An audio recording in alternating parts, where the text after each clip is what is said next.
there's also a theme for the decade, which is ecosystem restoration. This is very significant.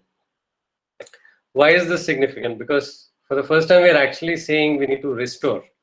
We're not talking of sustainability, because sustainability is a much touted term, and I've often wondered, what does it mean? The dictionary meaning of sustainability is, you maintain things as they are. But let's not even talk about the last 200 years or 2000 or 10,000 years.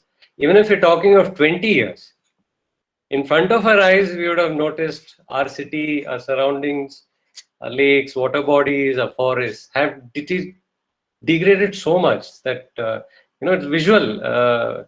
Most of you would have possibly seen the satellite images the Indian Institute of Science has shown of Bangalore, right? The degradation from 1970 to now, where the green cover of Bangalore was 70%, and in the last 50 years, it's come down to 3%. How many of you have seen this? Can you click on the raise hands button? I mean, you can just click on that and it'll show.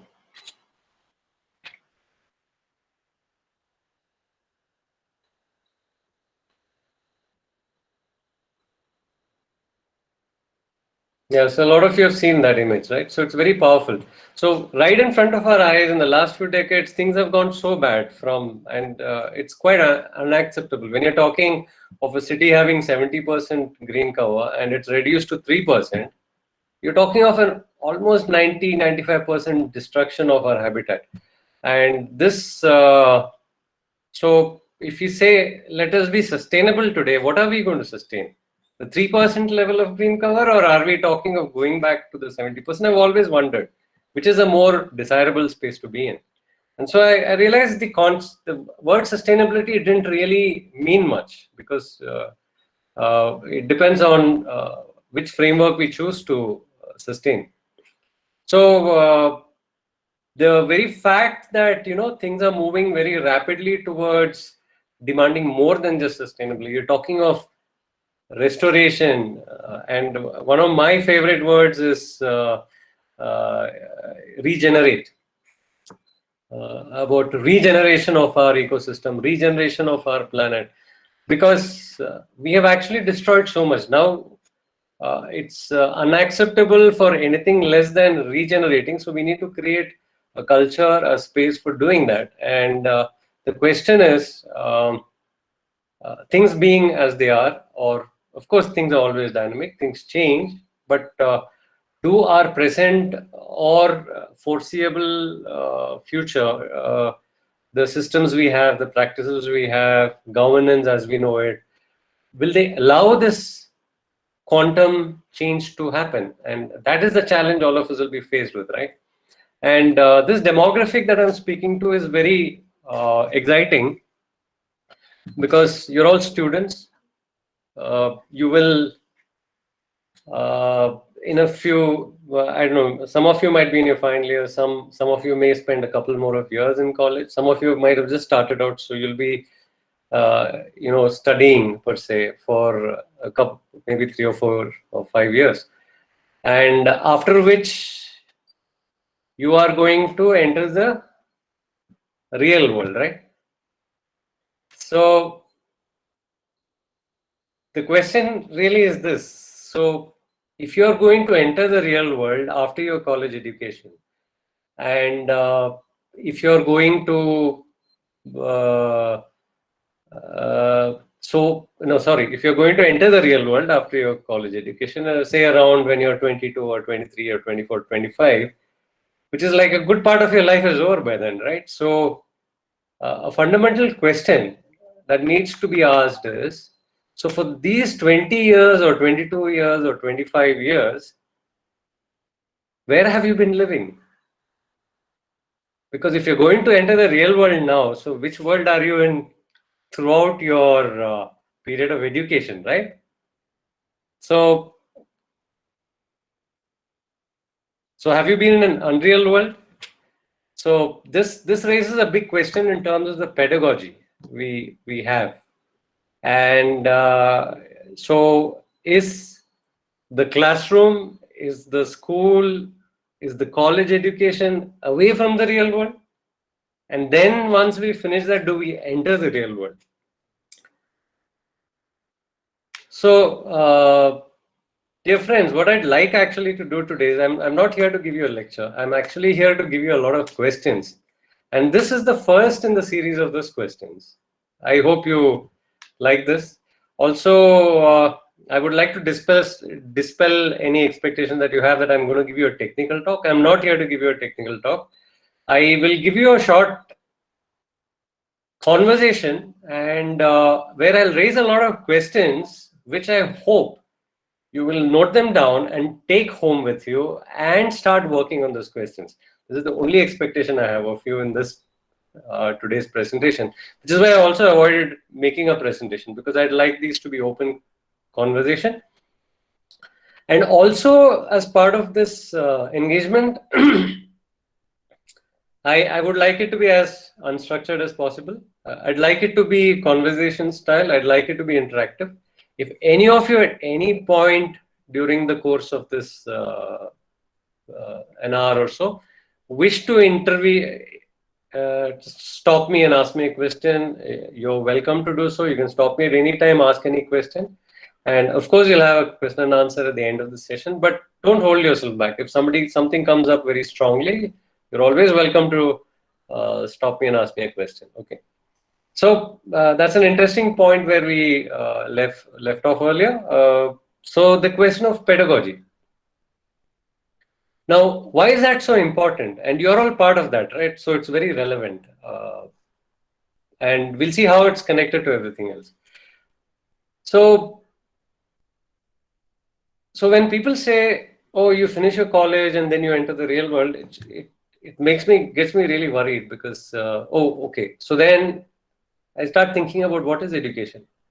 And then I realize that, when a child is about 3 or 4 years old, we actually take the child out of his or her real world and we put them in a classroom, which is like a jail. We lock them up. It's a prison. So we expect those children to start learning, and what we call education, in this limits and confines of a classroom, with only the information that we give that child. Just before entering the classroom, the child was absorbing everything around it. He or she was absorbing nature, was learning languages, was learning to participate in the family and community, everything. And then suddenly we throw the child into a classroom setting. And then for the next 10, 15 years of his or her life, the child has no option but to be confined to this. And we load those children with so much information and homework, classwork, and all that, of course, the child actually grows up for a good part of its life into adulthood away from the real world. We are disconnected from our immediate realities, our own environment, our trees, our soil, our water, our community, our governance, our culture, our traditions, our history. So we pretty much are cut off from everything that's real. And then we get an education which is a lot of theory, and we are burdened with a whole lot of information, but we fail to connect it to the real world, don't we? So once we're out of college, when we actually get into jobs, or otherwise, is when we actually get freedom from that system, and suddenly we are faced with real world, but also faced with a lot of responsibilities, possibly family responsibilities, financial responsibilities. So we still will not enter the real world. We enter into an economic world, we enter into a family responsibility world, right? The real world is still out there beyond that. The real world doesn't end with the four walls of your house. It doesn't end with the money you earn at a job or in an office. The real world is our entire planet. The real world is the entire society. The real world is everything that's happening around us.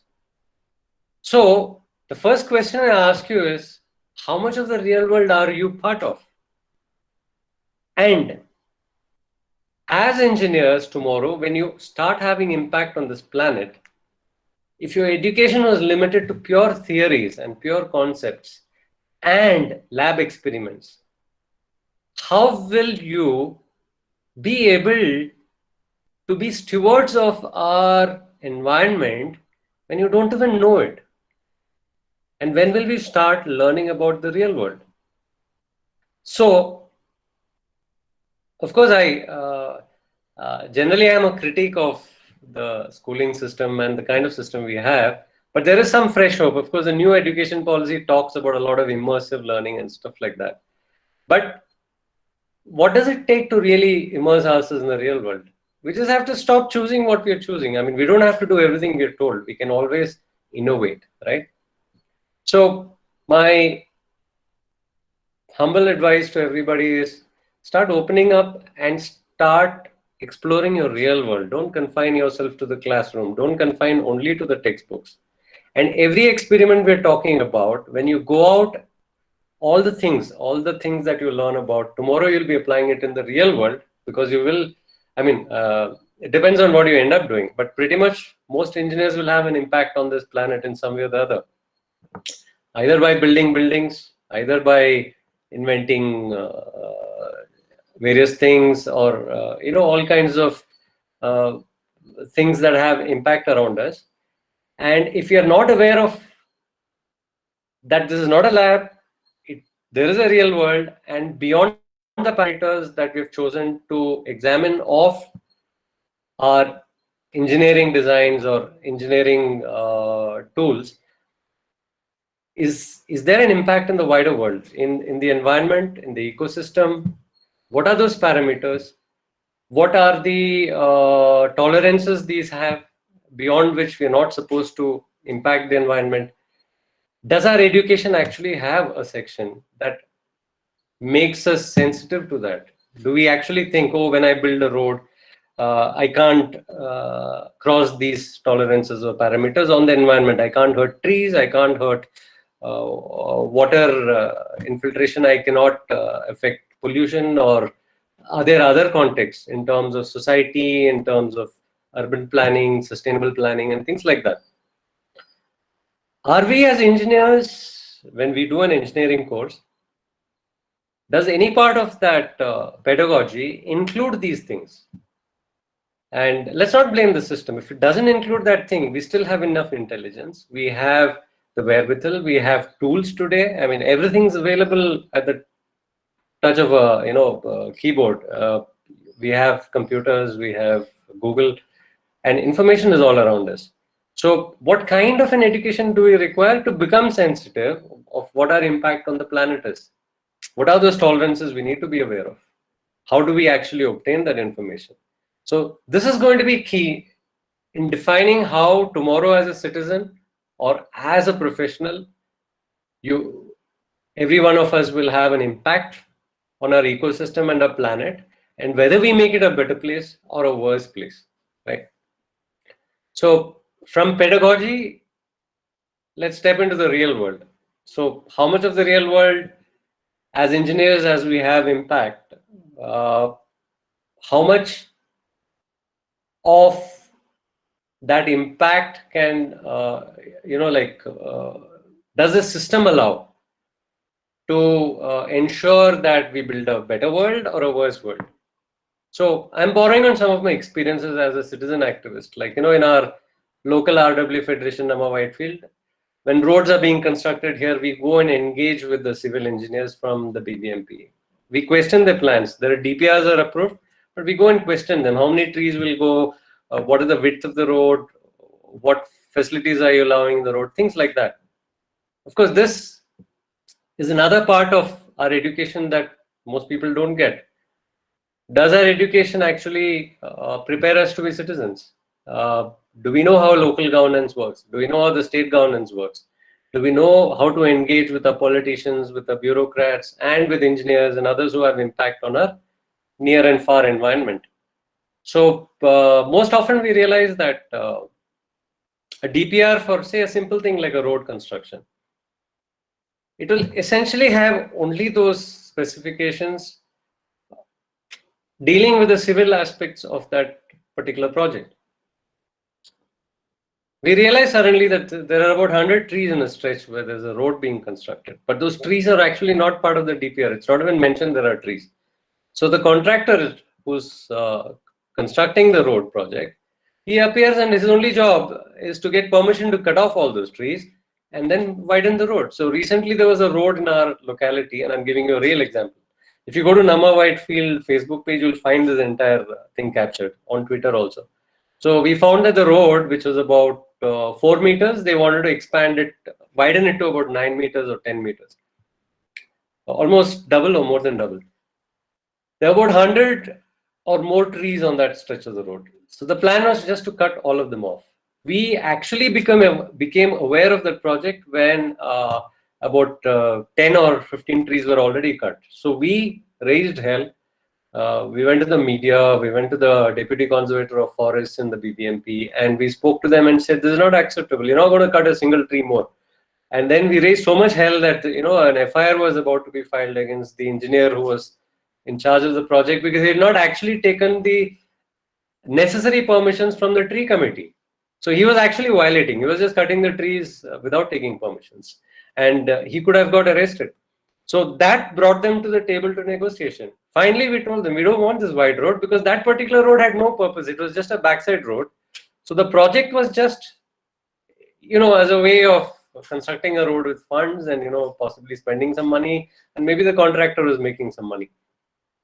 So we said, this is not what we citizens want. We citizens, largely the road is used by pedestrians. So we needed the use case evaluated. There are 100 trees. We don't want to lose a single tree. We want all of them to survive, because that is real wealth. And these are very old trees, maybe 20, 30, 40-year-old trees. So we gave them an ultimatum. We said, you're not widening it. We want a very wide footpath. We want people to be able to walk, to cycle. And from 4 meters, you can make it 5 meters at most, the road. We don't need more traffic there. And the more space you leave on the road, it becomes a parking lot. It doesn't actually help traffic.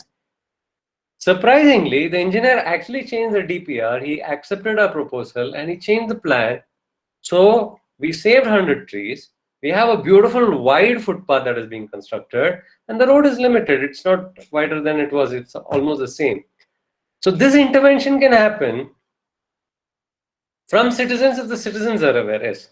But the engineers who are involved with creating that DPR in the planning, if they had a sort of orientation where they think about the natural ecosystem, and in every project, and I'm talking of planners as well, right?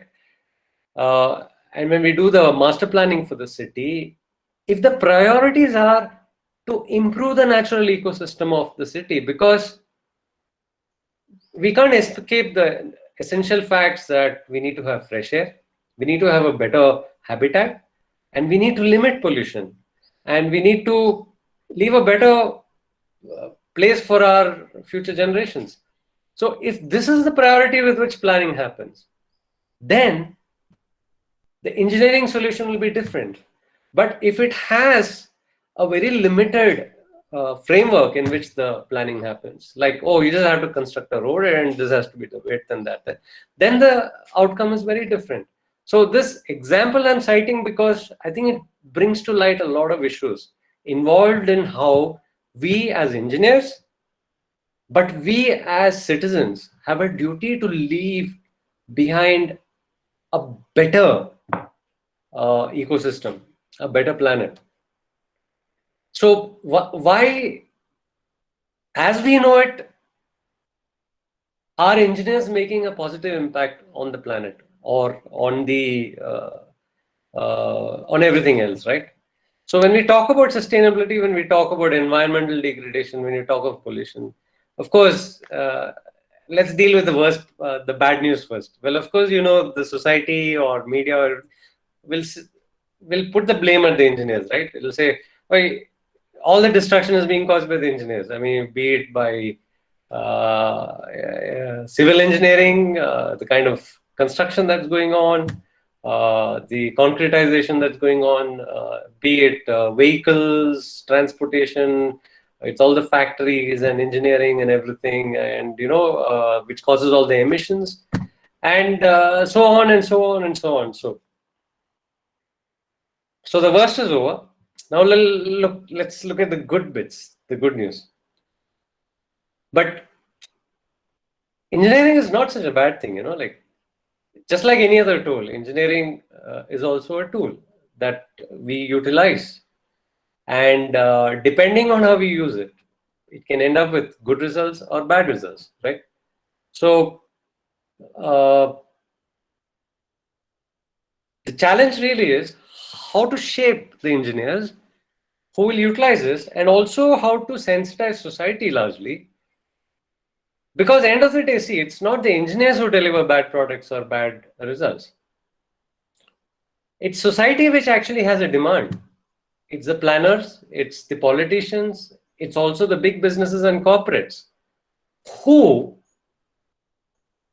define the demands of the engineers, and the engineers actually use a skill to deliver the products or services that these consumers ask for. And eventually, of course, every individual citizen is a consumer. And if we are not aware of the life cycle impacts of everything we ask for, we end up asking for the wrong things. But then the markets are built according to that. So the demand in the market is for a certain kind of thing, and engineers purely deliver. Now, as I said, the pedagogy that I described earlier is not purely of engineers. It's about everyone. All of us get the same kind of education. We get oriented in the same way. We end up being citizens of a particular quality. So there's no escaping the fact that unless an education system, which is actually an indoctrination, changes in a disruptive manner, and it moves away from a classroom education to an immersive system where students can self-direct, can be self-paced in the learning, we will never have great learning happening, number one. Number two, we will end up being consumers and work slaves, essentially. So on a larger context, yes, society needs change because they have to make the right demands so that engineers will be inspired to deliver the right things. Secondly, engineers are also part of society, the citizens, and we are members of this planet, right? So engineers will also change if the pedagogy is different, and if engineers individually also choose to shift the way we look at the world and also the way we think. One, if you go back in history, we have instances of engineering, we have amazing engineering from across the world. We have some amazing engineers who stand out. And one in particular is amazing for many reasons. The one I'm referring to is Leonardo da Vinci. How many of you are aware that he's actually an engineer? Most of us remember him for his paintings, right? So why was he? Why do I refer to him when I'm referring to engineers? So here's an example. Leonardo da Vinci was not just a painter. He was one of the greatest engineers of his time. He was a military engineer. He was an inventor. He was an architect. He also visualized inventions which never were actually created in his time, but were actually manufactured or built 100 years after he was gone, 200 years after he was gone. Maybe even now we are building things that he visualized then. So he was an engineer, but he was also a visionary. He was also, among other things, he was an athlete. He was also courtesan. He was part of the court. So he was a socialite. I mean, he's one person who was many things. And then I wonder, and those days we didn't have the structured education, right? We didn't have a stream of engineering which became engineering. We didn't have engineering colleges. We didn't have that. So back then, how were engineers molded? I mean, we grew up in our own environment. And then we are exposed to all kinds of stimulus. We understand nature. I don't think Leonardo da Vinci purely studied laws of physics. He also studied laws of nature. He also understood society. He understood art. So everything that was done was aesthetic. If you go back in time, engineering was very aesthetic. If you look at our own historical monuments, they had such amazing sense of proportion. They had sense of space. After 1947, what have we done? If you look around our cities, we just have urban sprawls with matchbox constructions, right? And there's hardly any aesthetics anymore. There's no proportion, there's no space. So obviously, we're a product of our society, and the more isolated a stream of uh, science or engineering tends to be, the more isolated it is from everything around it, which is why there's a disconnect. So if you go back to Da Vinci for inspiration, I think the simple thing we can do to correct everything that's going wrong in our planet, and if we wish to restore or regenerate, the first thing we need to do is we should stop isolating our areas of studies. We should stop isolating our areas of specialization. Specialization was an unfortunate outcome of, first, out of colonization, of course, and second, out of the demands of modern markets, where providing services and products became highly customized, and I really don't know what caused it to be so super specialized and disconnected from everything else. But this is an unfortunate reality. And if that's leading to all the disconnects in the kind of world we're creating, then of course the first correction that we need is that we connect back to everything else. Because whatever we do, we are doing as a part of everything. Everything is connected to everything. Everything we introduce into our environment impacts everything else. And so if you look at all the decisions we've taken in the last 50, 100 years, 200 years, that was based on a reductionism. For instance, if you look at the Green Revolution, which is wrongly named Green Revolution, it should have been called Red Revolution. What it did was, in the 60s and 70s, we introduced chemicals into farming. We gave them poisons, and we told them, go out and make more. What it eventually did is, the chemicals were becoming part of the soil. It was destroying the soils. It destroyed the life in the soils. The farmers had to depend on more and more chemicals, to a point where they couldn't make any profits out of their farms. And they were eventually consuming the poisons that they bought from the shops and committing suicide. About, I don't know, anywhere between 5 to 10 lakh Indian farmers have committed suicide after the Green Revolution, which is why it should be called the Red Revolution, because it has murdered our farmers. So the kind of reductionism that was involved in devising that, it was so bad. And it was not just the soils, it's not just the farmers that it affected. It actually destroyed entire ecosystems, because it destroyed all life in the soil. It destroyed the wider ecosystem, because the more the farmers started depending on chemicals, they thought that's a fix for everything. They also stopped taking care of the wider environment. They said, oh, we don't need anything else now. We just need chemicals. So they cut off the trees, they cut off the other ecosystems, they stopped. This kind of reductionism destroyed entire soils. So today we are standing at a point where 5 billion hectares of soil have become degraded around the planet, just because of Green Revolution. What does it do? It impacts our climate. It impacts global warming directly, because all said and done, it is the soils that was sequestering a lot of the carbon. And now, since we have denuded soil, not only was carbon sequestering not happening, it was also leading to a lot more of greenhouse gases being released into the environment. It was because of the form of farming that we taught our farmers. This came out of the wrong kind of engineering. This was reductionist. This was destructive engineering.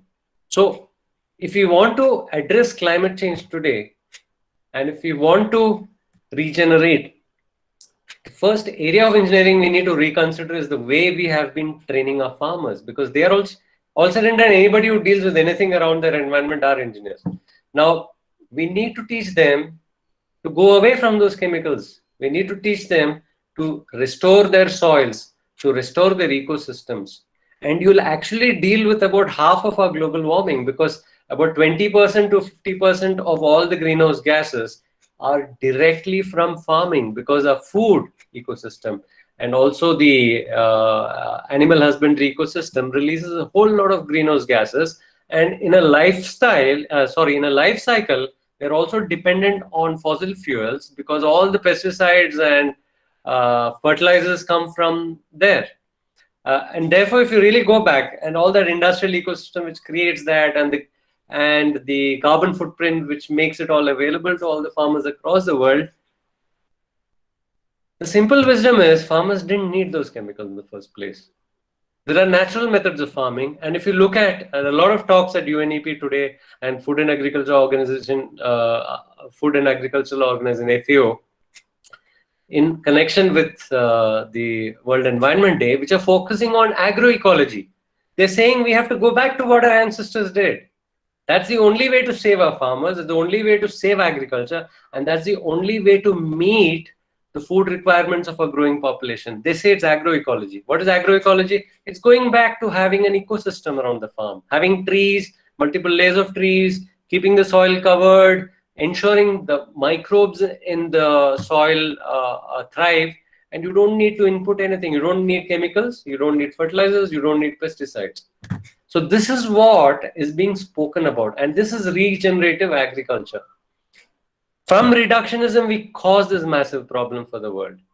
It is from having an inclusive, having a holism, restoring a holism to how we see the world and the kind of intervention we do in the planet and in the world, that will restore this to a regenerative mode from a destructive mode. So if you look at it, the way the kind of development we chose over the last few centuries has this kind of reductionism embedded into everything we've done.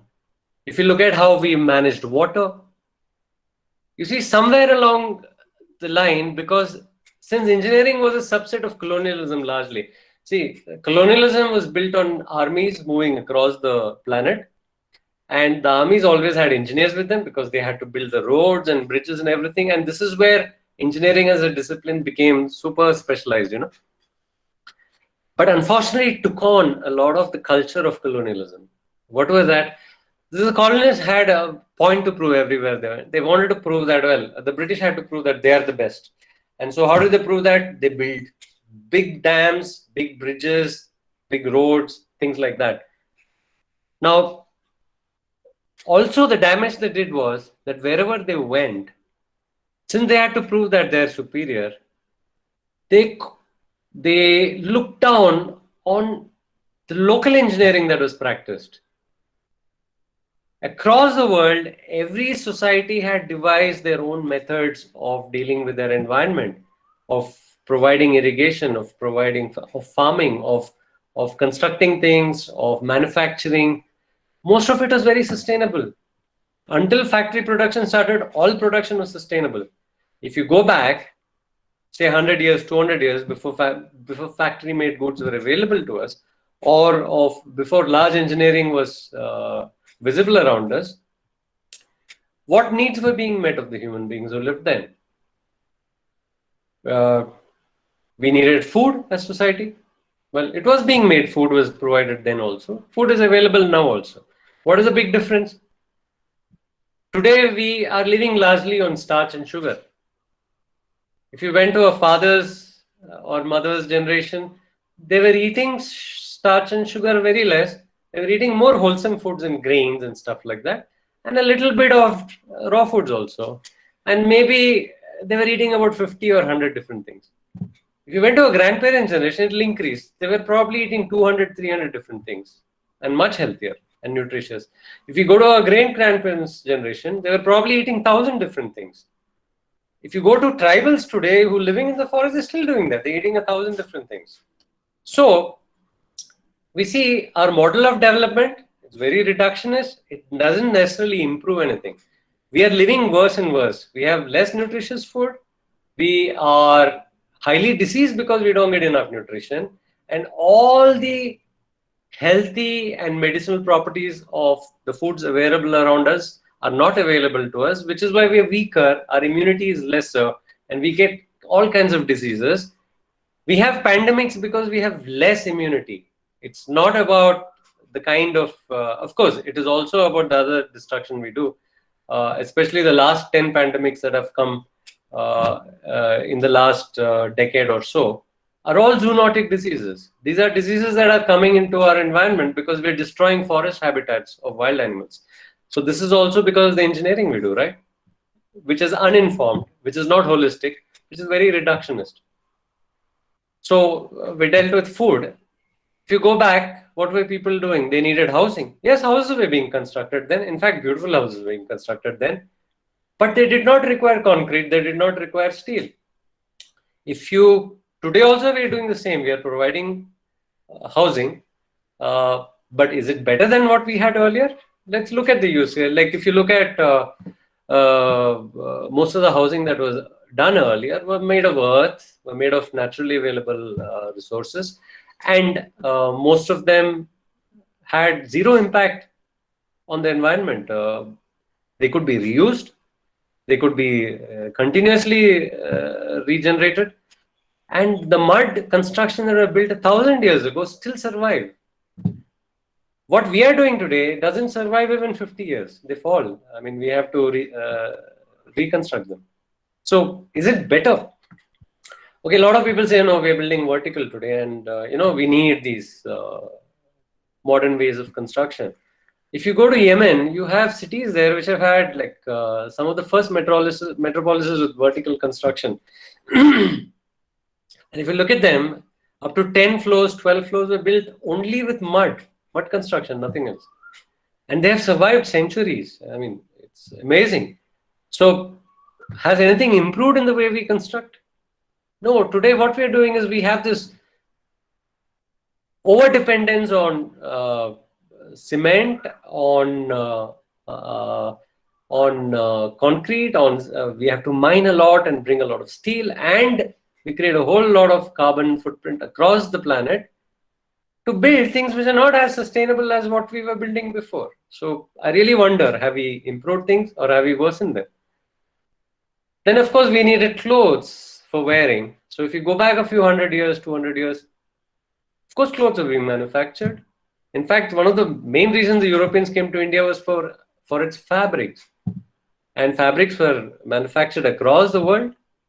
In fact, what I realized is the fabrics that were produced then were of much higher quality than today. Anybody who knows textile engineering knows that the quality of a fabric or its finish is based on its fabric count. The higher the fabric count, the higher the quality. You might have all heard of the lores of muslin, which was manufactured in India, which had an extremely high fabric count. It was almost, I think, 1,800 fabric count. Do you know the fabric count that we wear today, all of us? It is somewhere between 40 to 50 to 100. That's it.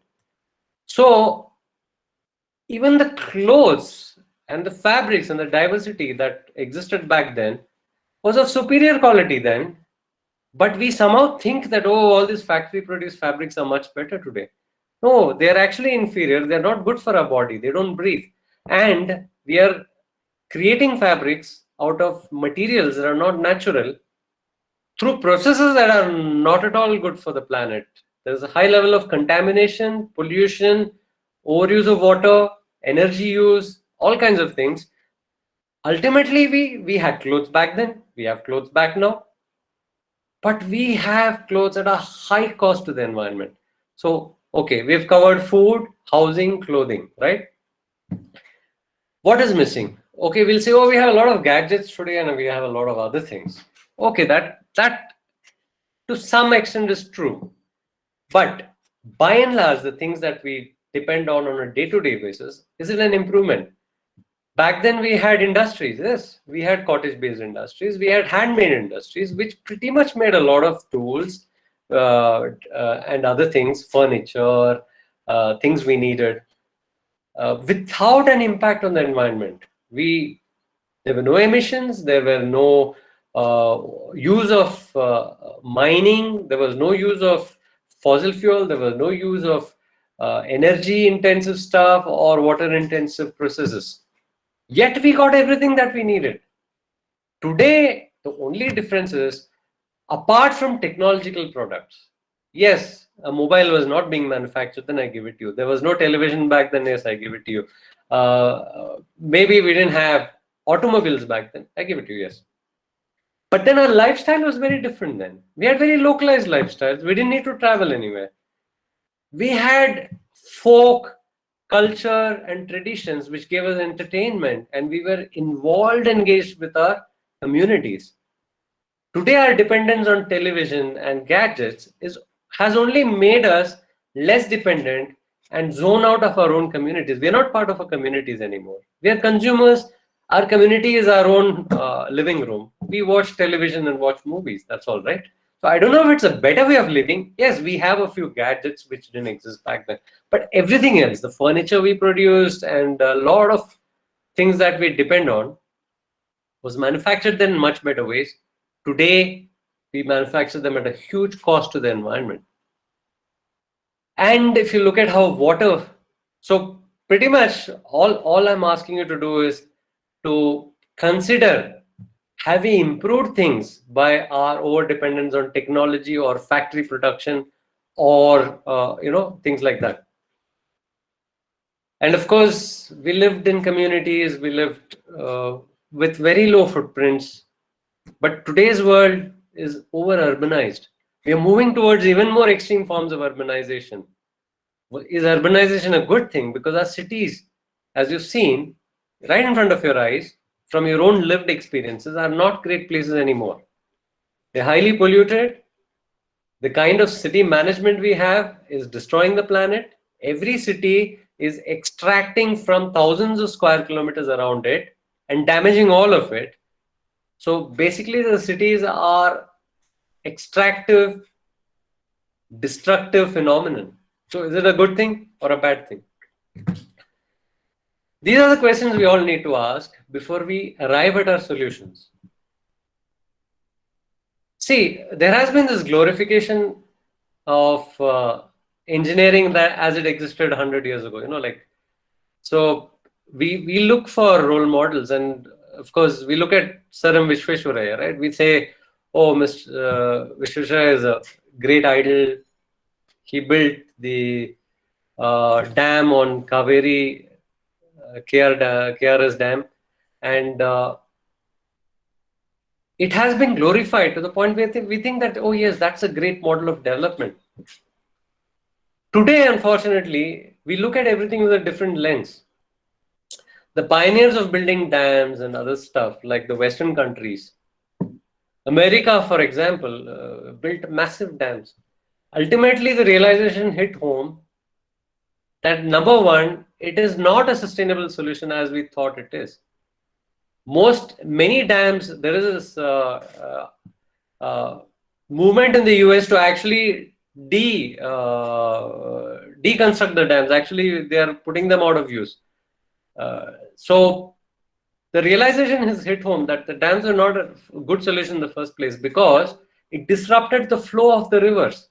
And the moment you disrupt the flow of the river, you destroy the entire ecosystem of the river. The flora, the fauna, whole ecosystems have been destroyed. At the same time, you have destroyed another part of the ecosystem by this huge massing of water and submerging of entire ecosystems, villages, forests.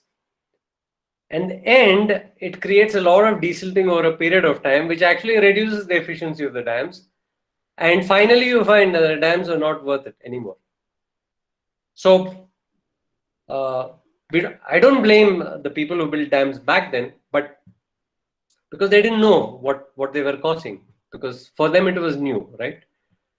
So this large obsession with large projects has actually ended up creating a liability for us today. And decommissioning of those dams is becoming a trend worldwide. And today we need to see, have we learned anything from it? Maybe it Sir, was may I not ask a question, designed. sir? Yes, Harikir. Sir, just one question. You said dams are not required. So what is the alternate for that? See, as an environmental, you're saying dams are not required. But as a highway engineer, I say dams, or a construction engineer, I said dams are essential for development. What's the Okay, alternate for that? fine. How do you solve it environmentally? Yeah. So dams, fundamentally, what are they solving? You were talking about one, storing water, perhaps for drinking, perhaps for irrigation, and also for hydroelectricity, right? Is there anything else that you are solving with that, Harikirtan? Dr. Harikirtan? Pretty much that one, sir. Pretty much That that much one. only, right? Yeah. Yeah, So, pretty much that only. Yeah. so what we need to ask is, what are the alternatives? If you look at Karnataka, for instance, where dams required? Because for thousands of years, we have a network of lakes. And mind you, these are also artificial. If you look at all the lakes in Bangalore, we had 1,000. Today, we have about 100 left. These were built by people. Okay, so it solved the water problem of drinking, also for irrigation, and maybe not for power. Okay, power is the only new problem that it solved. Now, in Karnataka, we had a system of lakes across Karnataka that captured every drop of water. It was available for irrigation, and it suited the local needs of the farmers. It also rebuilt the water table of the groundwater table. It infiltrated water into the ground. So this solution already existed. What we did is, by introducing dams into a context, we superimposed a model that was devised out of obsession with big engineering. It actually destroyed an entire ecosystem. Number one, downstream rivers are all destroyed. It also destroyed upstream ecosystems. It submerged a lot of forests and communities and villages. All right. And in the long term, it has led, I mean, if you look at any dam, it has a life cycle where the desilting the silting increases. There's no way you can desilt a large reservoir. So the efficiency of the dam keeps reducing over a period of time. So the question is, yes, the same problems were being solved earlier. This was a superimposed solution. Was it required at all? That's the question. You can say, yes, I am solving it in this way, but no, it was already being solved. Now, why this superimposes leads to a lot of other complications, I'll tell you. By creating these large engineering projects with canal irrigation, for instance. Now we have a large body of water and we introduce canals. Now you're bringing water to different agriculturists at a higher rate than it was available before. So you know what happened? The farmers left their native wisdom, their native agricultural practices. They jumped into commercial crops because now there's water available. Okay. And they completely changed. They went into water dependent crops. Farmers who were growing largely millets, all of Karnataka was largely millet cropping. They shifted to rice cultivation, which required a lot of water. They shifted to sugar cultivation, which required a lot of water. And along with it, they started introducing a lot of pesticides also. So they destroyed their soils. They got into farming methods which are not their own. They actually reduced their own food security. Farmers were largely, like growing food for themselves. Now they were growing things that they were not consuming. They were actually selling. And today you have a situation where the farmers don't have food security. Third, now they became over dependent on these new ways of farming. Okay, they forgot how they were sustainably farming before. The water supply from these reservoir projects and canal projects reduced because ultimately, as I said, the efficiency keeps reducing. Today, farmers are left with very little irrigated water, but at the same time, they've forgotten what the grandparents used to do. So you've created a situation where the net result is that we have destroyed lifestyles, we have destroyed farming, we have destroyed people's food security.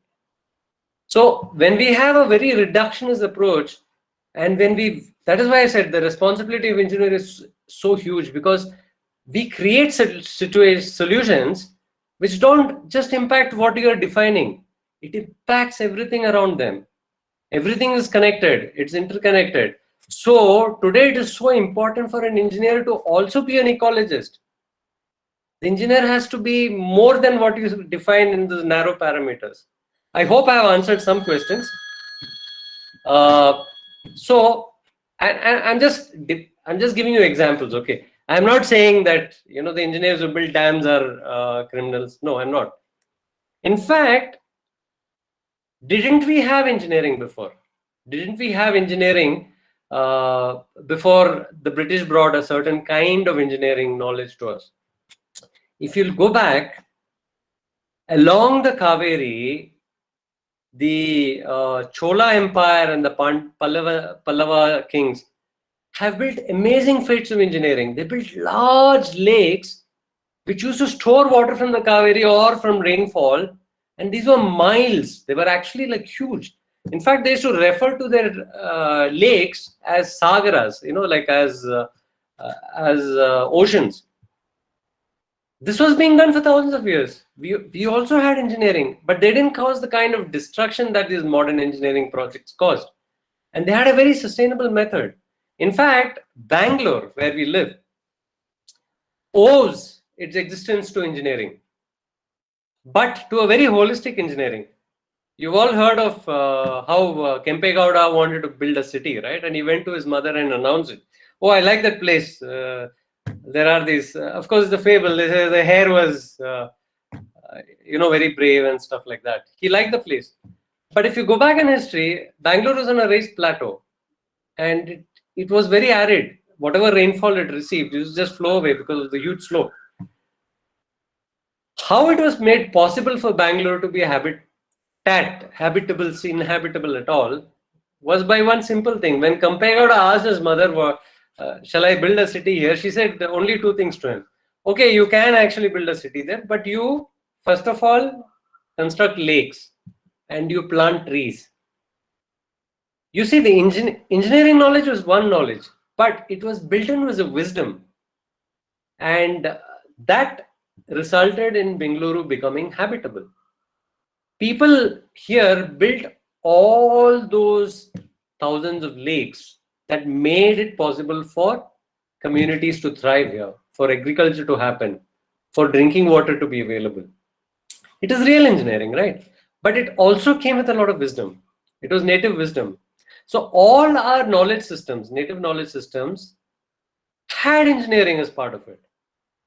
You're talking of hydrology, you're talking of civil engineering, you're talking of also about agro engineering, or talking of how to build forests. And it became part of our native culture. You see all the lakes that were built and a lot of native forests that were built by communities here, which made Bangalore habitable.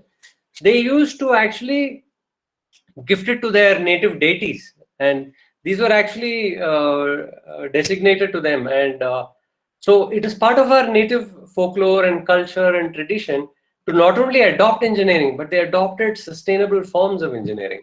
So this is the distinction. When the Western forms of engineering came to lands like India, this was missing. The holism and also the native wisdom, the native knowledge systems went missing. So even today, if you went 100 kilometers away from a city and you went to a village, you will find that one, people grow up still in their native habitat. They are still connected to their soil, to their trees, their water and everything. They understand how things work. And if you see the education there, apart from what they lose by spending time at school, otherwise, typically a villager will know how to farm. He will also know how to manage water. He will also know how to build ponds, maybe even lakes. He will also know how to actually, build houses, which means he's also a civil engineer. And if you look at all the houses they build, they're amazing. I mean, they survive. Houses that were built 100, 200 years back, they still survive. And he's also a textile engineer. He will do a bit of weaving. He'll also do a bit of handicrafts. He'll build tools and things like that. Maybe today the kind of things they do are different. 100 years back, they were amazingly different. So you see, engineering was not isolated. Engineering was part of our mix of the education that everybody received. Engineering was part of the ecology. Engineering was also part of everything everybody did. And that is why it was sustainable before. Amazing things were built, amazing things happened before, but they did not disrupt the ecology. They did not disrupt the environment, and they did not have a very degenerative effect on the environment.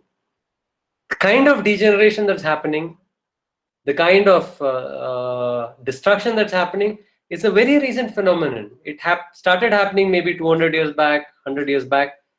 It is extreme in the last 50 years maybe. And now it is at a point of we have to choose whether we switch paths, or it might be a point of no return. The big warnings that came out of the Rio summit in the 1994 Rio summit and all the other climate summits is this: if you do not change the clock back, in fact, actually, they said that if, say, in Rio summit itself in the 90s, they said we have to go back to emissions 30 years back. Now we are talking, we have to go back to what it was 50 years back. How will we turn the clock back? We have a kind of manufacturing which is factories, and and it's resource heavy. We keep mining, we keep using up water, we keep using up energy and fossil fuels. That's the only thing we're doing, right? How will we turn the clock back? Because Narendra Modi today, the only declaration he does is, oh, you know what, from what we are, we'll move to a 2 trillion, we'll move to a 5 trillion economy. How will we move towards a 5 trillion economy without expanding factories, without expanding manufacturing, without expanding consumption, without expanding more emissions, more water usage, more energy usage? Have you thought of a way without that? So when we say we are setting a target of expanding our economy 10 times, 50 times, we are also going to destroy our environment and ecology that many times, right? We are going to have a huge impact. So if we want to become that kind of an economy without destroying our planet, we need to adopt methods which are not destructive, right? Have you even thought of that? I don't see any signs. I don't see a sign that our country has adopted completely ecological methods of, say, production, only completely ecological methods of manufacturing, only completely ecological methods of construction, and then we'll become a $5 trillion economy. Have we heard any announcement like that? I have not seen any. So which means we are going to go down the destructive path, despite whatever we say. Our Prime Minister has received an award for being, I don't know, some eco champ or something. I don't remember exactly what he was called. But the announcement he's made is that we are going to destroy the planet, right? So how do these two things fit? How do our challenges or our aspirations to get more GDP and also be ecologically sensitive, stewardship, and as we said, how are we going to restore our ecology and how are we going to regenerate how are these things going to meet? There is no logical meeting point. Certainly not. It's illogical. So on a World Environment Day, we'll claim, oh, we have to do these things. We have to feel good talking about it.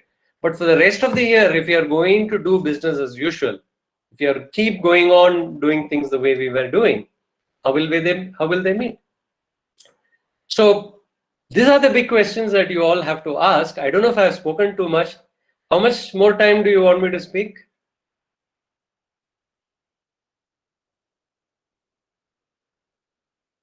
Girish, how much more time do I have?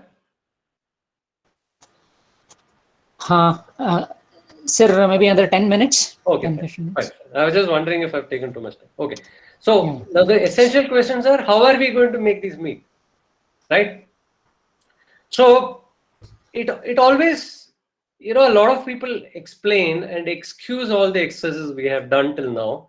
And I found that the excuses are that this was the only way it was possible.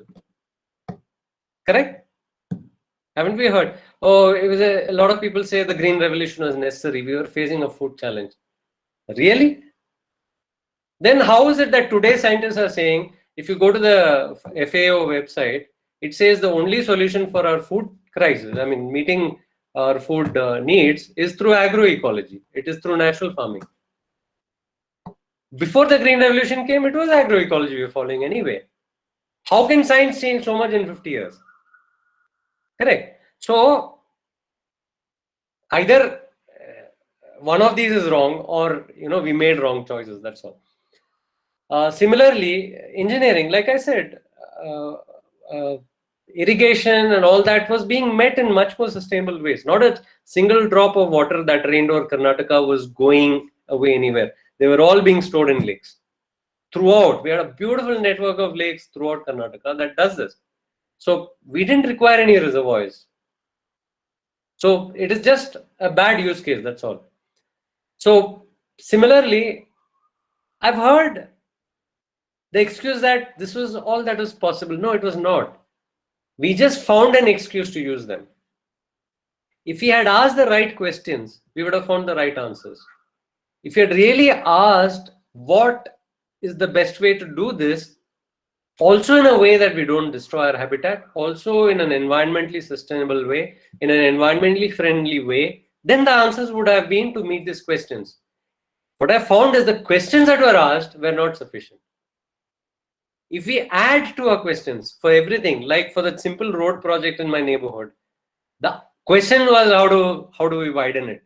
That is all that the engineer asked. We went and changed the questions. We said, how do you find a solution which saves all these trees? We want more trees. In fact, they made provision for more tree pits now in that project. If we change the questions I found, human ingenuity is such.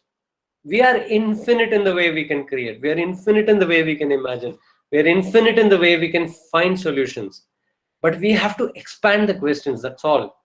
Nothing else is required. If we change our definition of our problem, if we change the number of questions we ask, we are capable of finding solutions. Then we will change the kind of solutioning. And this is all that is required. It is not complex. We can have n number of technologies, but if we change those questions, the solution will be different. And my big question is this: the way our cities are managed, what are the biggest problems? One of the biggest problems with managing a city is how we deal with our shit. Are you wondering that you heard it wrong? No, I'm using that word, S-H-I-T, shit. You see, some small city in Europe managed to create a nice sewage network, and it worked wonderfully well for it. It was a small city, it was a small town actually, not even a city. It was wonderful. But the engineers of the world took that use case and went around recreating that across the planet and all the metropolises. We have a sewage network which is unmanageable. It creates problems, it doesn't provide solutions.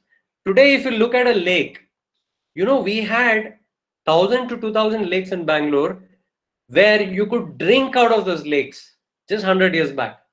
You could drink the water out of them. Today, can you stand next to any of those lakes? Except a few. If you look at Bengaluru Lake, what kind of water do you have there? Because we have a sewage network which cannot manage it. Right? All the sewage from every building in our house, our offices, lands up somehow or the other in a Rajakaluwe network and into the lakes. It's not a question of whether the sewage system is correct, is it manageable, is it possible to do that? And I wonder, with all our technological development, with all our engineering finesse, with all our scientific minds, why are we not able to deal with it at source? Why can't we have toilets where the shit doesn't have to leave the toilet? Can't we find devices that can immediately convert it into something sustainable? So this is the kind of questioning. We need to keep raising the bar where we have zero discharge homes. We should have zero discharge offices. We should have zero discharge industries. We should have zero discharge, zero impact everything. Are we not capable of doing it? I don't believe we are not capable. I believe we are capable of finding the answers. I believe the questions are not being asked. The bar is not being set. The specifications are not being set where we are challenged to find solutions. So from an obsession with big, which is a colonial relic, it's a colonial vestige that we are handed down. So we still chase after that. We still think of, these big pipelines to bring water large dams still and all kinds of large engineering things, which are actually part of our colonial past. Can we move from there? I find the best solutions are actually small. Can we move from an obsession with big to an obsession with small? Can we solve our problems locally? Every engineering should find a solution to dealing with our issues locally. Our house should solve all its problems within the house. Nothing should go out. No emission should go out. No waste should go out. And we should conserve what we have. Similarly, as communities, can we localize all our issues? It should not go beyond the locality.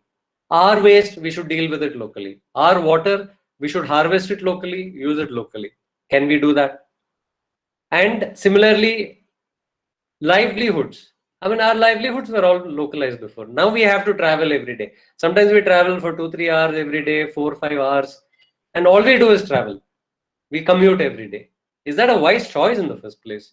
Can we design our cities? Can we design our livelihoods in a way which, thanks to COVID, we are doing now? We are sitting in our homes. Can we make that our lifestyle, widespread lifestyle choice? Just imagine what benefits it will have to the economy and to the environment. We'll have much lesser emissions. See, today you can actually breathe the air. You can see stars in the sky. Why can't it be the normal? Why have we created a normal which is obnoxious, which is polluted, and then we have diseases as a result of that? Instead, why don't we have clean, healthier cities, greener cities, right? So can we move from obsession with the big to obsession with the small in every area of life? And can we recreate the kind of habitats we had maybe 500 years back? Can we move towards that? I believe you can. Nobody is asking those questions. Nobody is setting those challenges. Can we start setting those challenges for all of us? And together, can we dream of and can we build regenerative, restorative habitats, maybe urban dwellings, but more of rural, because the rural still has potential? Can we, recreate those spaces where we even want to go back away from the cities and live in rural lifestyles? Today, more than ever, I believe those solutions are possible because the trappings of modernity are available everywhere today. Today, along with the earlier slogans of Roti Kapda Makan, today we have bandwidth, right? And I'm sure bandwidth will be available everywhere in the smallest of remotest of location. We can shift our workspaces anywhere. We have that freedom today. So today we can actually dream of moving away from urbanization. We can dream of restoring our ecosystems. We can dream of restoring the 70% green cover Bangalore had, which we have brought it to 3%. Now we have to dream of restoring it. Maybe we can go back to a 90% green cover. Can we dream of those realities and possibilities, and can we work towards this? I feel only the questions are missing. Ask those questions and the engineers will deliver. Because even before the term engineering was coined, people were engineers. We were doing all kinds of engineering. And instead of being just engineers, we today have to become citizens. All citizens are also to be engineers. We all have to participate. We have to collaborate in creating this new reality, including governance. So can we all together dream and shape this reality? This is the only question I want you to leave with you. Thank you for giving me this opportunity for posing those questions. Thank you for having participated with me today. And I'm open to, and I'm looking forward to a bit of interaction with everybody. Thank you very much. Thank you so much, sir. Thank you for the wonderful presentation. And before I conclude, I request the participants to throw some questions to Sandeep, sir. It was a beautiful way that you have started from the very basic, where we have to start as an education, and then you spoke about the real world, from the policies and how we can nurture and how we can restore basically our olden primitive days to ensure that we move forward to sustainable living. I think a wonderful speech. Participants, we are open for questions. If you have any questions to serve, you can ask. Yeah, there is a question in the chat box from Osama Khalid. Yes, yes. He says, according to you, dams are disastrous for the environment. Then why do dams considered as modern temples of India? Okay, Osama and everybody else here, see, perceptions always keep changing. All right. At one time, it was considered temples of modern India. In fact, Nehru made the mistake of focusing on large dams and he called them the temples of modern India. Are you aware that after 20 years, I think just before his death, he acknowledged that it was a mistake. He, in fact, called it that I have set off, a monster by doing this. We have actually seen the monsters happen. Okay. So, Osama, please do a bit of reading on when Nehru actually, he's the one who coined the term modern temples of India. He's the one who also said, I have set off a monster. Before he died, he regretted it. He realized his mistake in his lifetime. The misfortune is that the country didn't realize it even till now. Even now, we are talking of building dams. In the Northeast, we are against popular opposition. We're trying to impose a lot of dams.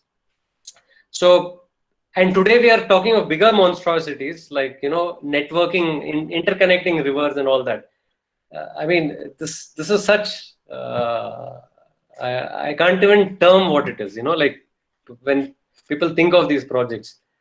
There is an unfortunate culture that developed during the colonial times and, when industrialization was picking up pace, that we would think of projects as standalone things. We don't talk about the impact it's having on its immediate environment, wider environment, and long-term life cycle costs and, the kind of other impacts it has.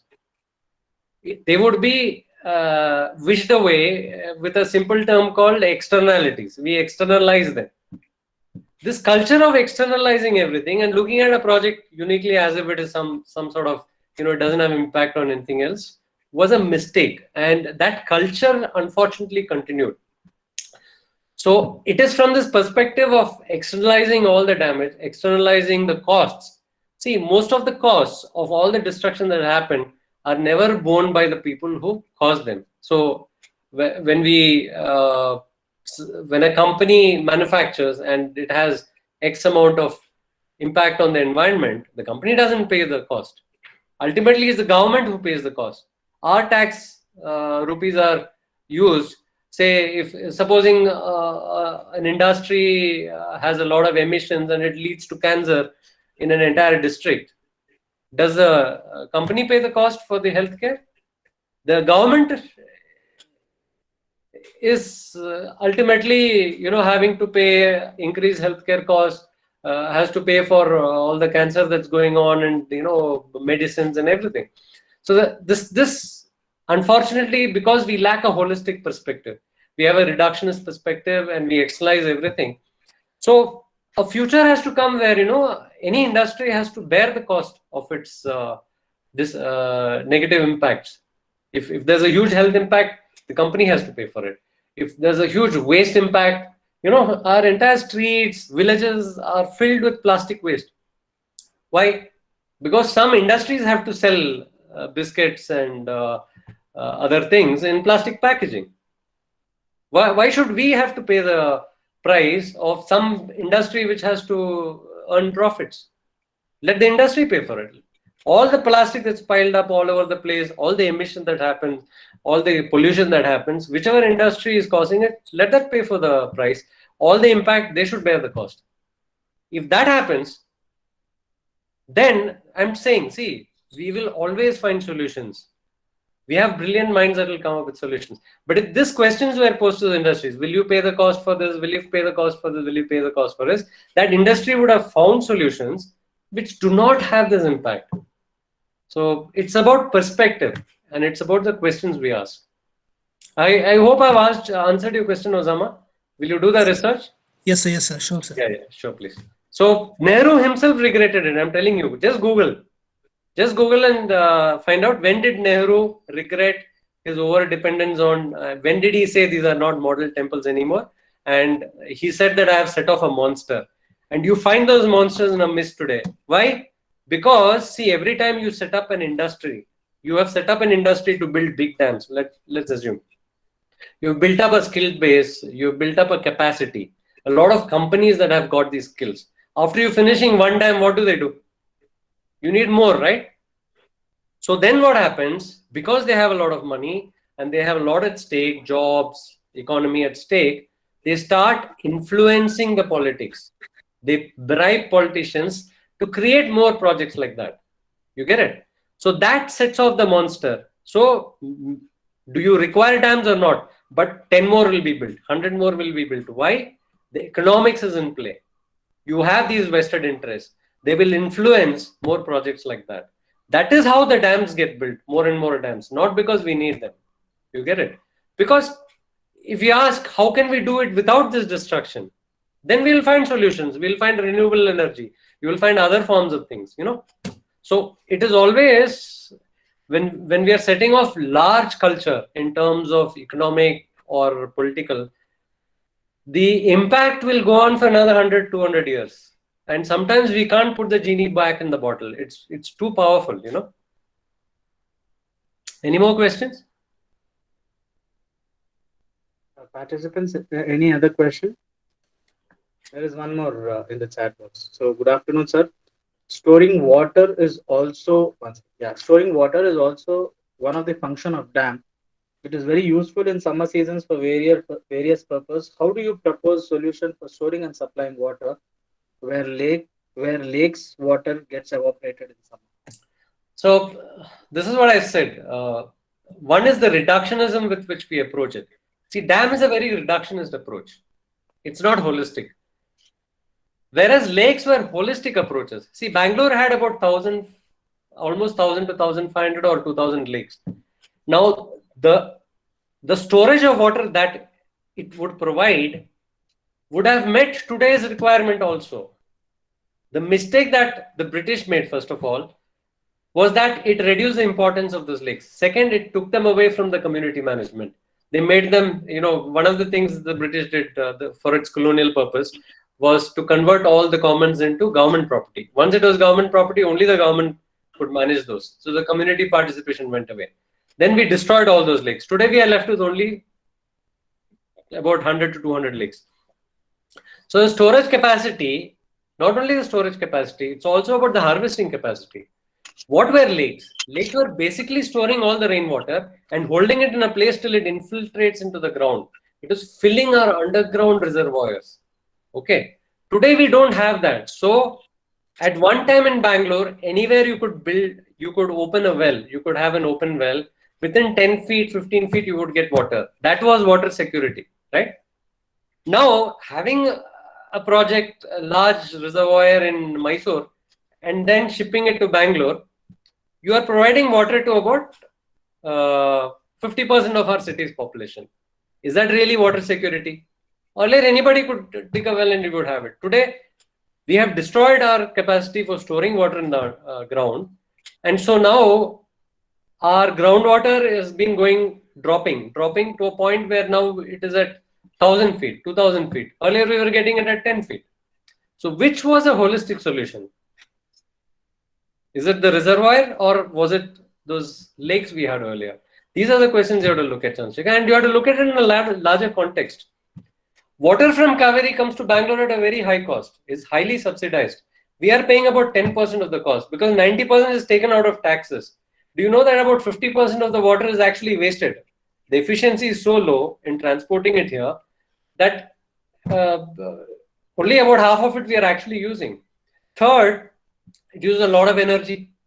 Fourth, the capacity of the reservoirs is reducing every year.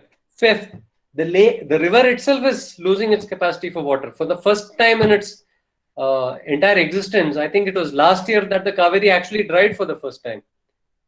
So, over a period of time, that was not a sustainable solution.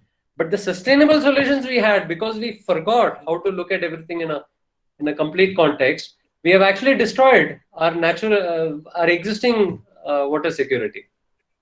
Have I answered all your questions, Chandrasekhar? Chandrasekhar, You have summarized his okay. his views. So what I'm saying is, We have to look beyond that reductionism. We have to bring holism into whatever we are looking at. Yes, sir. So, I have one. I don't think it should be a question, but I think it should be a viewpoint. When we started off, say, basically pedagogy, and we've learned that infrastructure development is directly related to the economic development. But having listened to your lecture today, it is whatever you say is conversely that if you develop infrastructure, you are you're hampering the environment. But what is the economy factor there?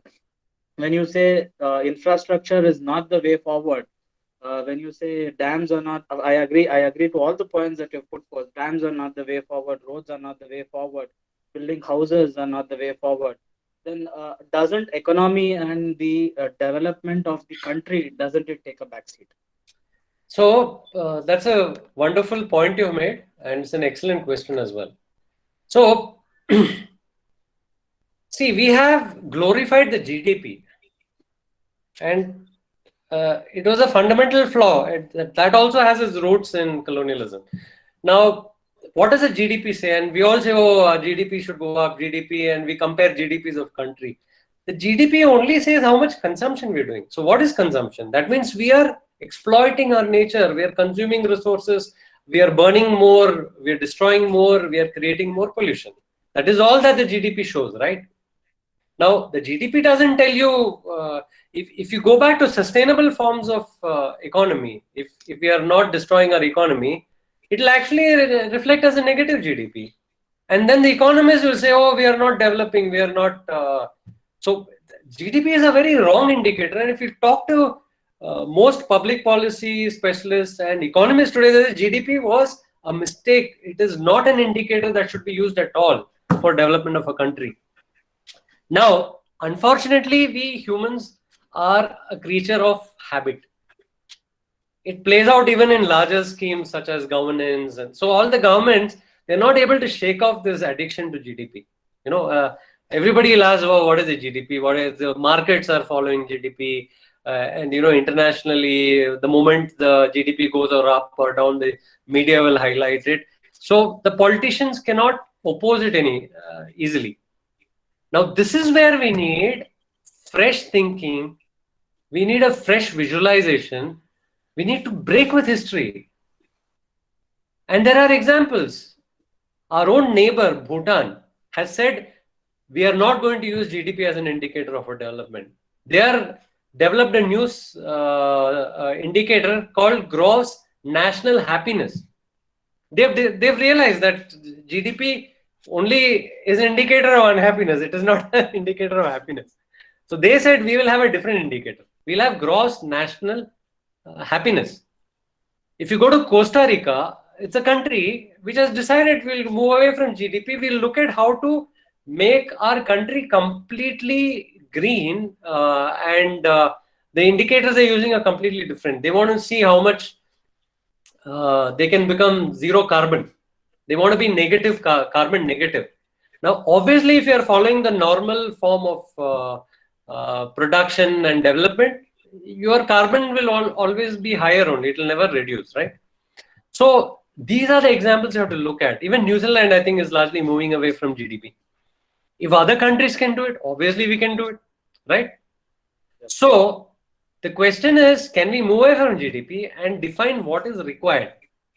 When we're talking of welfare of our citizens, what do we require? We require food, we require clothing, we require housing, we require livelihoods. Now, livelihoods, unfortunately, we have defined it very narrowly in terms of jobs. This is very misleading for two reasons. Number one, actually, we pretend, you know, all these economists and governments have been pretending that jobs are solving all the livelihood problems of the country. It's not. Even today, it is not. That is the unfortunate thing. A lot of things that the media projects are not reality. If you look at service economy, job economy that we think provides for livelihoods of people, actually it only caters to about 10 to 20% of our actual population. Do you know what is actually providing maximum livelihoods in our country? Any guesses? agriculture. Exactly. Agriculture provides about 40 to 50% of our population with livelihoods, which is the other segment. I told you only 10-20% is actually provided by service economy. No, we are all part of the service economy. There is another big gap, 20 to 30%. What provides livelihood for those people? I don't know. I have no idea. I So it's very interesting. Even now, it is handcraft, handlooms, handicrafts, which is providing artisan skills, are providing livelihoods for another 20 to 30% of the population. So even though we think, these jobs, factories, industries are providing jobs for our countrymen, actually 80% is still provided by the old economy. It's only 20% of people we're feeding through this new economy. So you see, even the way information is presented in such a falsified way that we think this is important. And the entire economy is hijacked to actually support this 20%. If you look at subsidies, if you look at grants, if you look at loans, it's provided for which economy? Our farmers don't get all that. Our handicrafts and artisans and handlooms don't get support from the all the government programs. It's at 20%. It is all these industries which take all the loans, and the industrialists run away after spending all the money. And it's the cities which actually use all the government. So even from our taxes, we are actually subsidizing the industry, which creates minimum jobs. In fact, these factories will spend billions of dollars. They'll create cheap products, which will actually take away the livelihoods of those farmers and artisans eventually. So because of our lack of consciousness, because of our lack of knowledge, our lack of holism, everything is very skewed around us. And even now, actually, it's the sustainable ways of livelihood which are actually giving more livelihoods. So if we were more conscious, we don't need all these. Why are we subsidizing the wrong people? Why are we subsidizing the industries? Let everybody be an entrepreneur like the 80%. And also, after our pedagogy, we are filled with fear. We should have a job. We should have a salary, otherwise we cannot live. 80% of our country lives without jobs and salaries. They live on their own feet. They're entrepreneurs. There's this huge aura around entrepreneurship. It's only the Steve Jobs and Bill Gates are entrepreneurs. No. In our country, 80% of the population are entrepreneurs. They don't depend on the government. They don't depend on grants. They don't depend on aid. They don't depend on tax subsidies. They don't depend on anything. They are the model citizens. And then we glorify the ones that actually depend on everything and create destruction around us. So what we need is, we need to question everything, basically. We need to start questioning the fallacies. We need to start questioning our truths. Are they really the truths? What is the actual truth? And then only we can change the policies which will guide us towards the right path. Do we really need the kind of GDP growth? Do we really need the kind of development that we're talking of? Or do we need to chart a fresh course? Because see, number one, it's not about whether we really we are willing to do it. It is going to be the imperative. We have a window of 8 to 10 years, according to the scientists around the planet. If you don't change course, we don't have a choice. We are going to end this planet as we know it. So both from a reality perspective and also from a necessity perspective, an imperative, we have to revisit all our truths. We have to revisit all the facts, because we are living in an illusion of facts and which is not real, really. Have I answered your question, Girish? Yes, sir. Yes, sir. Thank you. Chandrasekhar is asking views on phytoremediation process. See, Chandrasekhar, that's what I'm saying. We have to take a holistic, you should understand the holism, the whole context. There are, you can do any number of interventions or you can build a whole system. My question is, why are our lakes in the state of disrepair? They were beautiful and wonderful for thousands of years. Why is it in the last 50 years we have brought it to a state where we need any kind of remediation? Right? You answer those questions and you have found your answer, whether you need any kind of intervention or do we restore it. Why is it getting polluted? Why is it not maintained? Why doesn't the buffer zones get protected? If you go into all of these questions, you would have found the solution for the lakes. We don't need interventions. We need sustainable solutions, right? Does it answer it, Chandrasekhar? I think you would agree with the views that you have put forth. And I think you wonderfully said the cosmic chaos that we are as a nation. I think revisiting all our ancestral ways is to be the way forward, and asking questions is the way forward. Correct. And a small pointer as to how we as citizens could start. Yes, we have asked questions. What next? Well, like I said, this modern culture of pedagogy disconnects us from everything around us. So, both for learning, because we need holistic learning, and also to restore democracy, we need to start engaging with the neighborhoods. So, which means basically simply not staying in the classroom or in our workspace. It's about moving around our society, reconnecting with our culture, with our traditions, with our people, and in governance. See, since we had a colonial form of governance, and even when we made our constitution, the correction was not made.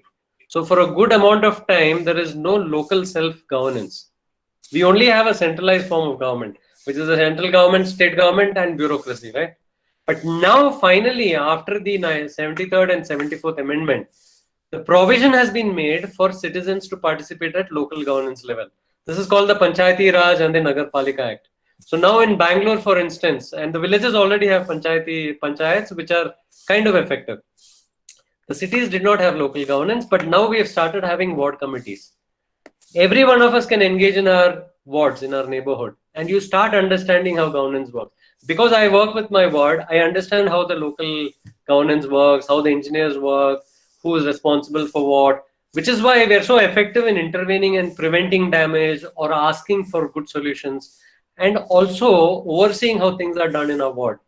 This is how you become a citizen. A citizen is not somebody who votes once in 5 years and says bye. Then you're not fulfilled your citizenship, because then you're a consumer. You are depending on, okay, whoever delivers, which bureau, the bureaucrats, the politicians, whatever they do, we will have to live with it. So you are just a consumer. Who's a citizen? Citizen is, Gandhiji asked for Swaraj. Gandhiji didn't ask for a dictatorship in which we elect our dictators, right? He said, no, I'm not happy with freedom. I want Swaraj, which is self-rule. That self-rule happens when citizens actually engage in governance every day, right? And so this, now things are changing. It's becoming possible for us to engage. So if every one of us engages with our governance, then we'll fulfill Gandhiji's real vision of what he wanted. He wanted Swaraj.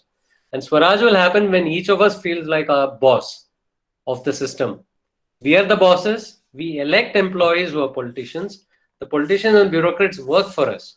We are the bosses. But if the bosses are missing, then the employees will play. They will not deliver. This is the problem we have had for the last 70 years. Let's change that.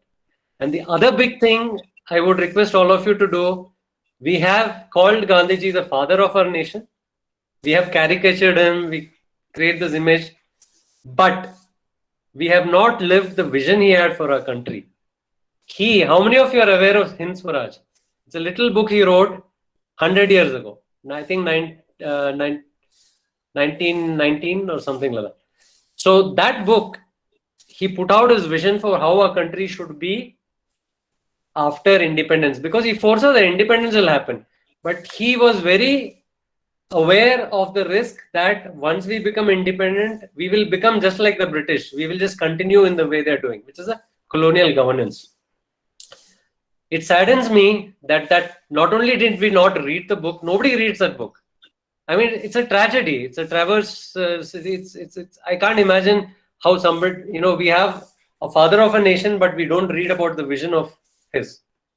I would request all of you to go and read Hind Swaraj. You can Google it. You'll find PDF documents. It's a very small work in which he envisions what the country should be. He said the country should not be run colonially by brown masters after the British leave. And he said, I don't want a country like that. I don't want a freedom like that. Unfortunately, that's what we became. Swaraj is still far away. He also said a few other things. He's such a visionary, and this is what we need to appreciate about Gandhiji. 100 years ago, when the impact of industrialization was not even felt, the impact of globalization was not yet felt, he foresaw that factory production is going to destroy the planet. He said factory manufacturing processes will destroy the planet. He's written it 100 years back. He said we should reverse it. We should go back to handmade processes. He had said back then that urbanization will destroy our planet, which is why he always spoke about Gram Swaraj. He said we have to go away from urbanization, go back to ruralization. So those pearls of wisdoms, I don't know. I mean, nothing but genius could have foreseen this back then. We need to connect with his vision. And this is a great opportunity on the World Environment Day. We actually revisit his vision for not only for our country, for the planet. He was an amazing visionary when it comes to environmentalism and for sustainability. Please read his works, see what his vision was, and let's connect with it to fulfill his dream. Thank you. Thank you so much, sir. Thank you for the wonderful points that you have put out. And I think all of us would have to agree. And like you said, it's high time we start interacting with the government and we take care of the governance. I think you've wonderfully put it out. And thank you so much for sparing your valuable time with us and creating awareness. I think this is the need of the hour. Like all of us here, we were not aware of what's happening because we're not intricate with the government. And now the way you put forth the thoughts and views of what is the way forward, I think all of us would have to appreciate and acknowledge the fact that we as citizens can inculcate change and ensure that our future have a better life and a better way going forward. Thank you so much, sir. I would now request Vinay Kumar sir to propose a vote of thanks before we conclude. Good evening to everyone. I think I'm audible, right, Giri sir? Yes, sir, you're audible. Oh. First of all, I thank Sandeep Anirudhan sir for giving us the enlightening us about how we need to work towards the environmental friendly livelihood. He has talked about sustainability and our education system. Definitely, it may change from next or other one more year next. National education policy may bring into more practical things into our education system. It will be improving our education system as well as the students will gain the practical knowledge than the theory. And as a citizen, what we need to look into as an to improve the environment, how we can join hands with governance, and individually how we can improve the ecosystem. Definitely, a small thing will be if we start doing, it will be definitely improving our ecosystem. We need to reduce the usage of plastic or consumption of water to a very limited one. Then these things would help us to improve our ecology, and we can give this ecosystem to our next or the other next generation. Thank you so much, sir, for spending your valuable time with us. Thank you once again from wholeheartedly, sir. Thank you. Thank you for the opportunity. Thank you. Thank you, sir. And I thank Dr. B.R. Lakshmikanta, sir, principal in his absence here. He is the backbone for our institution. He encourages us to do all these activities. I thank you, sir. And Dr. C. Nandini, madam, vice principal of our institution, she encourages us to do these activities. Thank you, madam. And Dr. Smita Devi, Dean Academics of our institution. Thank you, madam. And all the experts who are present in this session. Thank you, everyone. and our beloved HOD sir, Dr. K. Vishwanath sir, who leads us to do these kind of activities. Thank you, sir. And all the faculty members who are present in this session, and the students and the persons, industrial persons who have attended this event. I thank everyone, the persons who have worked directly or indirectly to make this program success. I thank everyone from the bottom of my heart. Thank you, everyone. Don't we have to mention those winners of the court competition? Girish, sir. Yes, sir. I'm sorry. Yes. So, sir, I think you have it in your. Yeah, I have it in my email. Yeah, I think you could share your screen and Yes, just sir. announce it. In fact, just before the program, I happened to see it, and I was very impressed with the quotes that came. It's very nice. Sir, around 400 quotes we have got, sir. 400. Yeah. There's a lot of enthusiastic participation by the students. Oh, that's fantastic. So much participation is very encouraging, and I'm very heartened to see the kind of quotes that have come finally.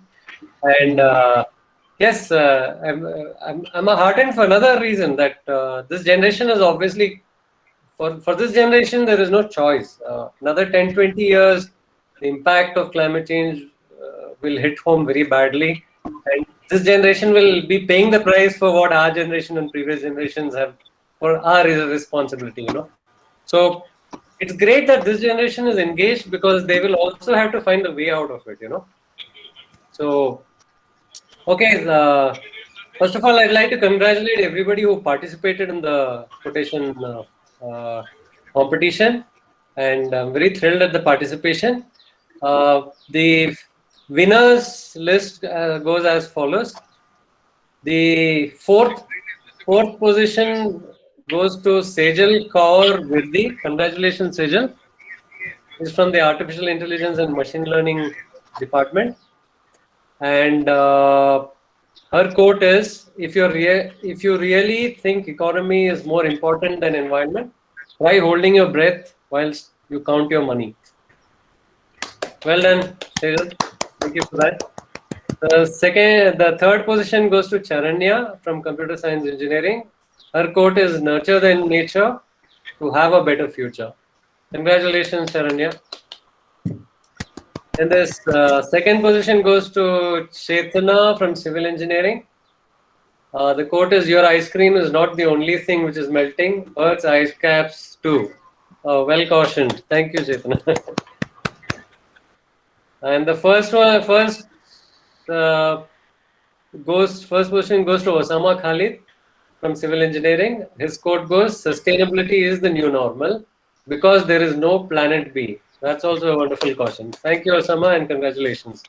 Wonderful. I am very happy to see the high levels of awareness of this student population, and wish you all a very wonderful course, and also wonderful futures ahead in participating in repairing our planet and our home.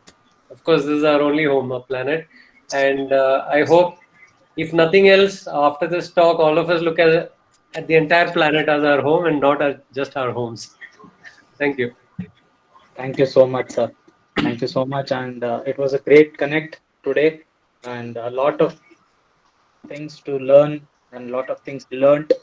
I would request that we could connect on other levels and other platforms. I think your talks and your awareness should reach a bigger platform, and I would request our HOD sir to take it forward and make this a even bigger thing, taking it forward.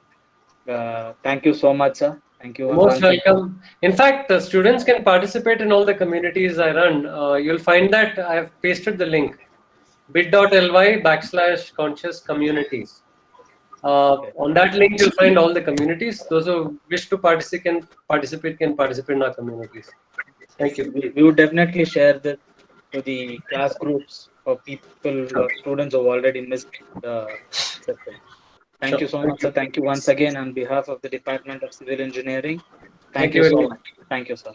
We are humbled to have you on board. Thank you. I'm also humbled to be able to speak to you all. Thank you very much. Participants, feedback Sir. link has been provided. in the Sandeep sir, chat. Yes, Mr. Vishwanath. on this note, ours, we have an active NSS unit in DSATM. So we quite often go out, and in fact we have English ಬರ್ತಿಲ್ಲ, ಕನ್ನಡ ಮಾತೃಭಾಷೆ ಆದ್ರಿಂದ ದತ್ತು ತಗೊಂಡಿದೆ 2 ಹಳ್ಳಿಗಳನ್ನ. English ಪದನೇ ಬರಲಿಲ್ಲ. Fine. So we just go there and ಅಲ್ಲಿ every 6 months ಅಥವಾ 1 year ಹೋಗಿ ಅವ್ರಿಗೆ environmental awareness, cleanliness, health awareness, ಅದ್ರ ಬಗ್ಗೆ ಹೈಜೀನ್, ಅದ್ರ ಬಗ್ಗೆ ಹೇಳ್ತೀವಿ. And then we also clean the school premises clean ಮಾಡಿ and paint the school. Once in a year you go paint the school. ಈ ಥರ ಎಲ್ಲ ಮಾಡ್ತಿದ್ದೀವಿ. Can we also have can get our students also get connected into this lake regeneration which is being taken up by your group whenever it's done, so that interested students can play this part? Of course. ಈಗ ನೋಡಿ, there are about 50 different lake groups in Bengaluru. ಬೆಂಗಳೂರಲ್ಲಿ ಈಗ ಒಂದು 50 lake groupಗಳಿದೆ. And they are all doing fantastic work. ಅವ್ರ ಜೊತೆ ಎಲ್ಲ intern ಮಾಡ್ಬೋದು, ಕೆಲಸ ಮಾಡ್ಬೋದು. We can take this up offline. I will connect you to the various groups. ಯಾವುದೇ ನಿಮ್ ಲೊಕೇಶನ್ ಹತ್ರ ಇರೋರ ಹತ್ರ ಕನೆಕ್ಟ್ ಮಾಡ್ಕೊಡ್ಬೋದು. ಮಾಡೋಣ, ಖಂಡಿತ ಮಾಡೋಣ. ಮತ್ತೆ ಈ ರೂರಲ್ ಕಮ್ಯುನಿಟೀಸ್ ಅಲ್ಲಿ ಕನೆಕ್ಟ್ ಮಾಡೋದು ಒಳ್ಳೇದು. ಇನ್ಫ್ಯಾಕ್ಟ್ ನಾನೊಂದು ಏನ್ ಕಾಷನ್ ಮಾಡೋದಂದ್ರೆ, ಬರೀ ಅಲ್ಲಿ ಹೋಗ್ಬಿಟ್ಟು ನಾವು ಹೇಳ್ಕೊಡ್ತೀವಿ ಅಂತ ಉದ್ದೇಶದಲ್ಲಿ ಹೋಗ್ಬಾರ್ದು. ಯಾಕಂದ್ರೆ ನಮ್ದು, like I said, no, our pedagogy limits our understanding. ನಾವು ಹೋಗ್ತಾ ಅಲ್ಲಿಂದಾನು ಕಲಿಯೋಣ ಅಂತಾನು ಹೋಗ್ಬೇಕು. ಆದಷ್ಟು ಅಲ್ಲಿ people who live in direct contact with their environment to have a lot to learn, but we have to go with an intent to listen and learn. ಅವಾಗ ನಾವು ಕಲಿಬಹುದು. Actually, these can be opportunities for learning rather than going and, of course, you can go to serve, at the same time be open to the learning that you'll get from there. That will be far more rewarding.